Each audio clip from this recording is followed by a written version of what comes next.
Antes de qualquer coisa, saibam que é uma alegria enorme estar aqui.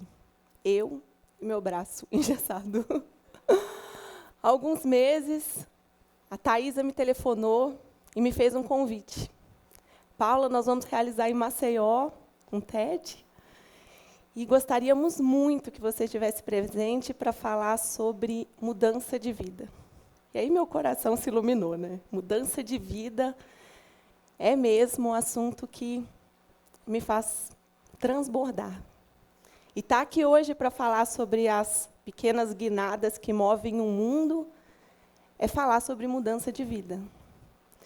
E falar sobre mudança de vida é falar sobre aceitação plena do presente e, ao mesmo tempo, nos lembrar da nossa condição de finitude. Porque se estamos em busca de mudanças, se estamos em busca de algo que faça o nosso coração vibrar, se estamos em busca de entusiasmo, nós estamos em busca de uma vida mais realizada, uma vida mais feliz, e uma vida que, naquele momento que nos despedimos dela, nós sentimos que, de fato, fez sentido. E essa minha vida começou muito cedo. Começou bem cedo, quando, aos 14 anos, eu me vi grávida. A Clara, semana que vem, completa 18 anos. E, naquele momento, eu tinha certeza que eu ia morrer. Eu não ia dar à luz, eu ia morrer. De tão difícil que me parecia aquele cenário. De tão difícil que me parecia mudar a minha vida tanto daquele jeito. Parecia inconcebível. Como eu consigo sobreviver a essa mudança tão grande? E não só eu, mas as pessoas que estavam ao meu redor. Meu pai, minha mãe. Meu coração ficava completamente abalado, imaginando meu pai e minha mãe vivendo uma mudança tão inesperada assim. E então, eu me enchi de alguma força, que sabe-se lá de onde vem nesses momentos de mudança. E a gravidez seguiu bem, depois que os meus pais estiveram ao meu lado, me ajudaram em tudo o que foi preciso. Eu segui meus estudos, ao lado da minha filha, crescendo, aprendendo, desenvolvendo e percebendo, graças àquela lição, daquele momento chave, que, ao invés de morrer, eu estava me sentindo muito mais viva do que antes. Eu estava me sentindo muito mais forte do que antes. E aquele foi o primeiro lampejo de uma história de sucessão de mudanças que me ensinou muito para todo o restante da história que ainda está me esperando. Quando a Clara tinha por volta de seus 11 anos, eu juntei mala e cuia e nos mudamos para Manaus. A cuia, a Clara, né? Mamãe, eu te odeio, eu não quero mudar de Minas para Manaus. E em Manaus, uau, que diversidade, quanto aprendizado, 5 anos naquela cidade rodeada por árvores, por rios, quanta floresta, quantas pessoas acolhedoras, quanto eu aprendi sobre ser água naquela cidade. Quanto eu aprendi sobre sermos o fluxo que nós viemos ser. E, uau, ganhei um braço engessado 15 dias antes de vir para o TED. Em Manaus, eu pude viver não só um casamento, porque eu me casei uma semana antes de me mudar para Manaus. Durou 1 ano. Poucos anos depois, não sei como coube em 5 anos de Manaus tudo que aconteceu, não tem o menor sentido dentro da história. 2 anos depois, eu estava casada de novo. E meu casamento durou 1 ano de novo. Tenho uma habilidade. E aprendi quanto eu aprendi sobre viver e aceitar as mudanças. E viver e provocar as mudanças. Em Manaus, eu, que sou sedentária por constituição histórica, inclusive essa foi uma grande vantagem da adolescência, quando eu me vi grávida e mãe, eu fui liberada da educação física do colégio. Aquilo foi maravilhoso. Foi um grande plus. Olha, você não precisa mais fazer educação física. Eu falei, por quê? Porque você é mãe. Então, eu aceito, não tem problema, recebo.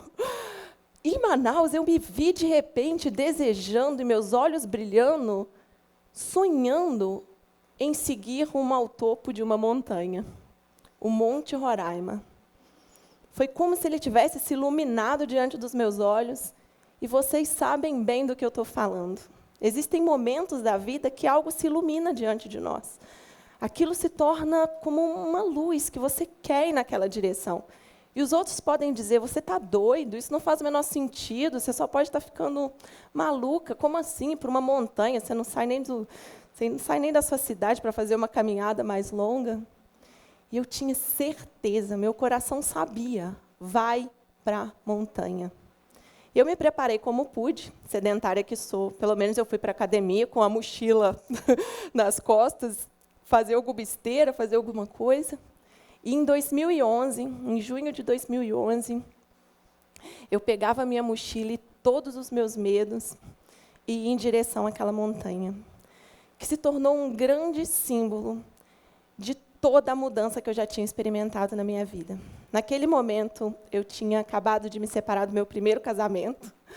Já tinha a Clara, já estava com 12 anos, eu acho. E já sabia da força que as mudanças provocam em nós. Mas eu não tinha dimensão da força que aquela experiência e dos símbolos que aquela experiência traria para a minha caminhada como uma água que eu sou, como um rio que nós somos. Segui rumo ao topo daquela montanha com todos os meus medos na mochila, tendo consciência que mais importante do que olhar para a grandeza daquela montanha todo o tempo, era olhar para os meus pés e me concentrar no passo dado. Olhar para onde eu estava indo, ter uma referência de lugar, ter uma referência de sonho, de meta, mas seguir confiante olhando para o meu pé. Porque o passo parece que não rende muito, mas ele rende demais. Eu cheguei naquele topo e voltei para casa tendo tanta clareza de que os topos da nossa vida são muitos, pequenos e grandes. Que os topos da nossa vida são um grande símbolo da mudança que nós buscamos, de tudo aquilo que faz sentido para o nosso coração. Cada um tem seus próprios topos. E não é a mãe, não é o pai, não são os outros que vão nos dizer, é ali, é aquele topo que brilha para você. É o teu coração. E o meu coração me dizia, Monte Roraima, e aquele monte me trouxe de volta à minha casa com a certeza que eu precisava transformar a minha vida uma vez mais.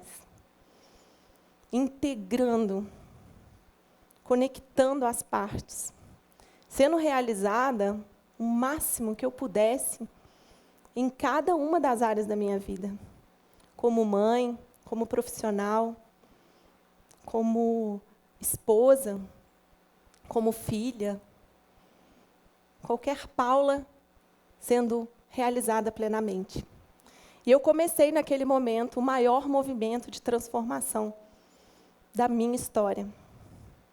Recolhendo tudo o que havia de valioso dentro de mim e me lembrando do ser valioso que eu sou e que todos nós somos, pela singularidade que nós carregamos. Me lembrando da minha finitude e, portanto, da urgência que eu sentia em fazer aquela mudança. E transformando a minha vida para ela ficar tão boa quanto era a vida quando eu ia para a montanha. Voltei ao Monte Roraima outras 3 vezes no mesmo ano. E ninguém me aguentava falando de montanha mais. E o papel ele é muito mais paciente. E foi por isso que eu escrevi meu primeiro livro, Para Sempre um Novo Eu. Ele nasceu porque eu precisava colocar em algum lugar a história mágica e forte que eu estava vivendo. E depois dessas 3 vezes, eu me vi construindo um novo rumo para a minha vida, de uma profissão que me fizesse sentir plena, realizada, de uma vida ao lado da minha filha que me fizesse sentir mais mãe ainda do que antes, mas, principalmente, a transformação de que a vida é esse fluxo, de que a vida é uma constante mudança, de que a vida é essa surpresa, e ela é assim.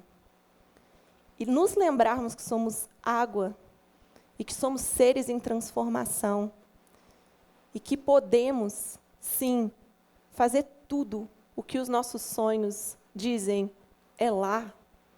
Tudo que o nosso coração enxerga como brilhando diante dos nossos olhos. Ao aprender sobre tudo isso, eu aprendi sobre o mais importante valor que hoje eu carrego. Seja escrevendo meus livros, dando os meus cursos, estando aqui, de que minha grande missão é salvar a mim mesma. Me salvar. Me lembrar que eu sou o ser mais importante desse mundo. E ao me salvar, e ao me lembrar que eu sou o ser mais importante desse mundo, eu salvo os outros, eu salvo o mundo.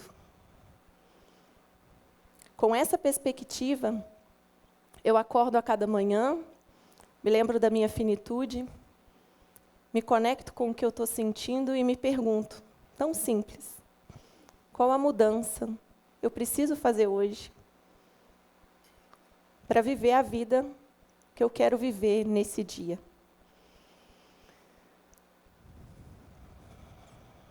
E há 15 dias antes de vir para cá, estando eu numa viagem com a minha filha, não saltando de paraquedas, não subindo uma montanha, mas em casa, num apartamento de uma viagem, eu caí da escada e quebrei o meu punho.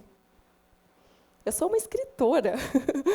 Escrevo com a mão direita, mas a esquerda me é tão valiosa quanto quando eu estou lá no computador digitando os meus textos. E eu me vi diante de uma certeza plena de que minha única função ali era identificar o que aquela situação estava me ensinando. O que essa situação de vir aqui, no meu TED, falar sobre mudança de vida, cuidando do meu braço, que está quebrado, que está engessado. E assim poder, uma vez mais, olhar para a minha condição de finitude, que não precisa ser um punho quebrado, ou um capotamento, como eu vivi estando lá no Amazonas. Não precisa ser um grande evento para me lembrar da minha finitude. Eu sou, nós somos. E a realização é a minha meta de vida, fazer valer a pena essa vida maravilhosa, essa vida que me foi dada como presente agora.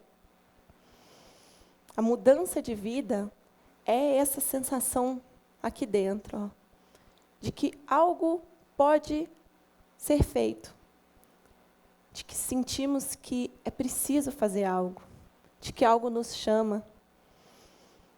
Mas dá medo. Dá medo, e eu senti medo quando eu me vi deitada no chão, vi que o punho estava fora do lugar, falei, não tá bem.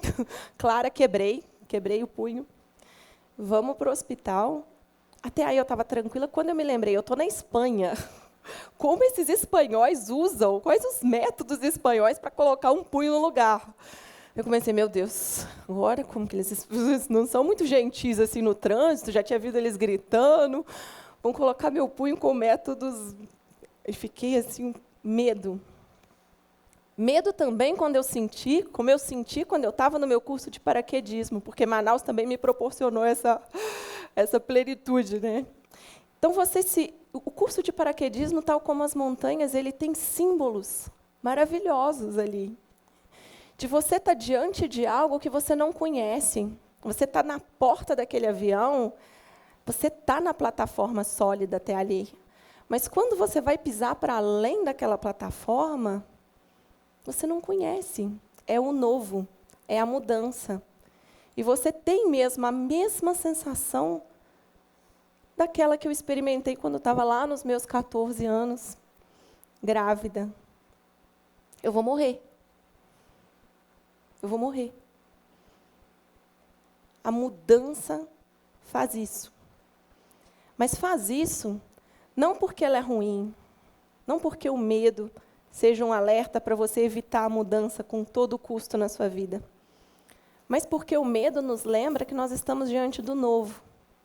E o novo é como estarmos enfrentando e vivenciando uma área para além dos limites que a gente conhece.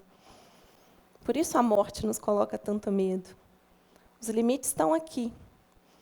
E toda a área conhecida é a área que está dentro da nossa zona de conforto. E essa foi uma das grandes lições que o paraquedismo trouxe. Aquele avião, aquele voo, era estar dentro da minha zona de conforto. E tudo aquilo que a gente experimenta fora vai causar medo, vai causar desconforto. Mas aí, algo mágico acontece quando nós vamos em direção ao desconforto conscientemente, quando nós escolhemos o desconforto. Acontece que, ao invés de estar numa área desse tamanho, à medida que nós vamos experimentando o novo fora dessa área, e eu vou lá uma vez, eu vou lá 2 vezes, eu vou lá 3 vezes, o que acontece é que, daqui a pouco, de tanto ir lá no novo, ele se torna conhecido. E, graças a ser conhecido, ele passa a ser também uma parte da sua zona de conforto. E aí a sua zona de conforto aumenta. E menos situações ficam desconfortáveis. E menos uma gravidez na adolescência vai fazer você sentir que vai morrer. E menos um salto de paraquedas vai te colocar numa posição de eu vou morrer. E menos a transformação que você sente que precisa criar para a sua vida vai te paralisar. Porque você enfrenta o novo. E o novo, a gente não enfrenta numa jornada de 1000 milhas. A gente enfrenta dando um passo de cada vez. Esses passos me levaram a, hoje, ter uma filha que celebra seus 18 anos. Esses passos me levaram ao topo do Monte Roraima, me levaram a percorrer os 800 quilômetros de caminho de Santiago e me trouxeram aqui. E esses passos são capazes de me salvar. Salvando a minha vida, eu salvo o mundo. Obrigada, muito obrigada.